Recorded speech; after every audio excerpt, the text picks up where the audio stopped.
जय जगदंब.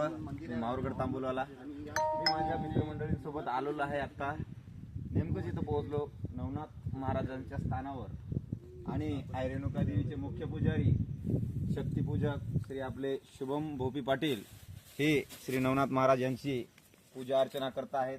आणि आमचे ब्लॉगर शशी भाऊ. हे एक अतिशय रम्य आणि सुंदर असं ठिकाण आहे. तुम्ही जर कैलास टेकडीला आले तर नक्कीच इथे येऊन जा. तुमच्या सगळ्या मनोकामना पूर्ण होतील. बाकीचे सगळे नाथ वेगवेगळे आहेत, पण इथं सगळे नवनाथ एकत्र भेटतील तुम्हाला. जय जगदंब. जय श्री नवनाथ.